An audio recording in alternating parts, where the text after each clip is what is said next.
sensibility or sensitivity is being raised to a higher level.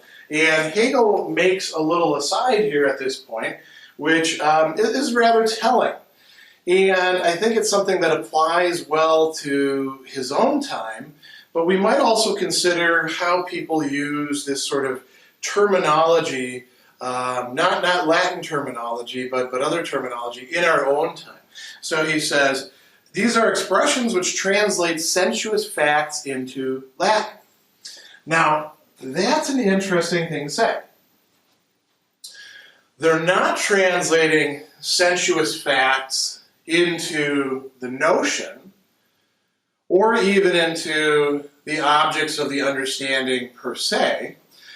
He says they translate sensuous facts, what we might call the language of perception, into a language that we use to articulate it, right? So if we think of languages in this respect as not living languages, at that time Latin was used as a scientific language, right? As it still was for quite a while after Hegel. If we think of language as kind of an artificial system for classifying, for operating on things, something that is of the understanding, it's almost like a code, right? But it's not a code used by living beings to, communicate about everything. It's only used for this specific sort of issue or matter. And so when we translate it, as we do in that way, we're translating it to something that makes us feel as if somehow we're getting at the reality of it. But it's really just providing us with something external, really. Something that doesn't get at the heart of what it is that we're talking about. This is a problem that has been going on for a long time. People use jargon and substitute jargon for actual thinking about things, and they think through jargon. In business language, you see a lot of that. We're going to drill down. That's a very popular phrase at this time. 5 years from now, that's going to be very outmoded. There's all sorts of trendy things that people say, and you're kind of get a sense of what they're supposed to mean, but they can mean all sorts of different things because there really is no genuine meaning backing it, that you can point to. Nothing that the understanding can really latch onto. It soothes the understanding. It's very much like what Hegel was calling description much earlier on. Okay, so this is where we get very metaphysical, and some of the questions that people have been asking about, what is the for itself and what is the in itself?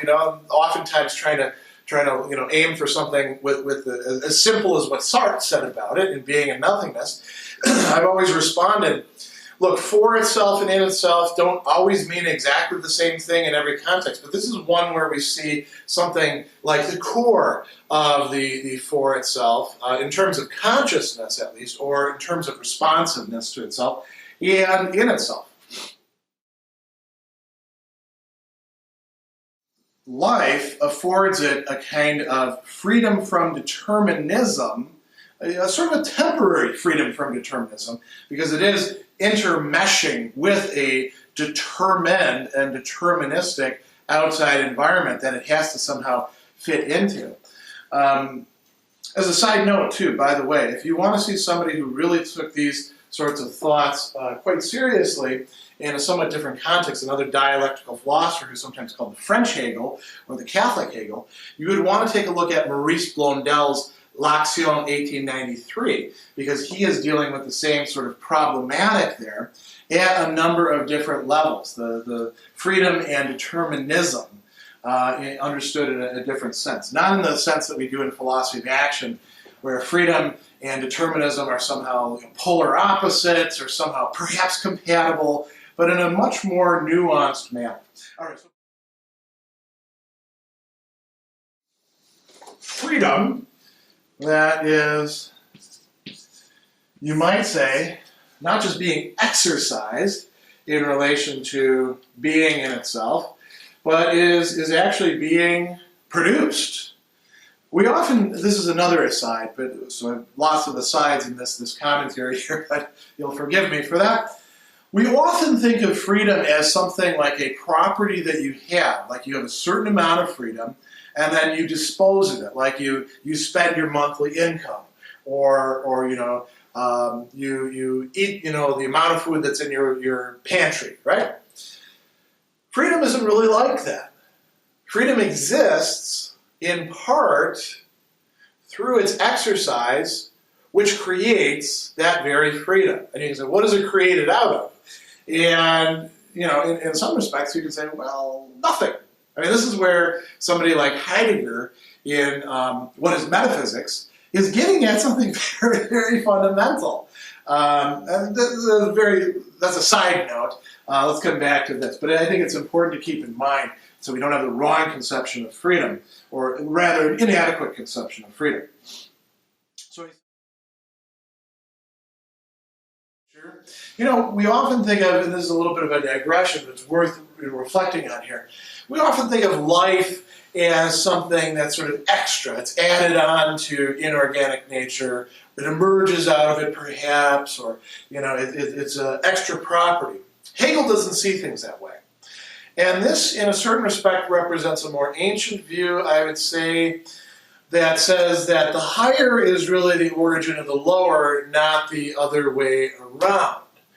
That's because for Hegel, the higher has always been there, working itself through, just not being recognized. So you could have it looking like it's emergent, even though it isn't really so, or only is so within a certain perspective. But here's the syllogism as Hegel lays it out in a schematic.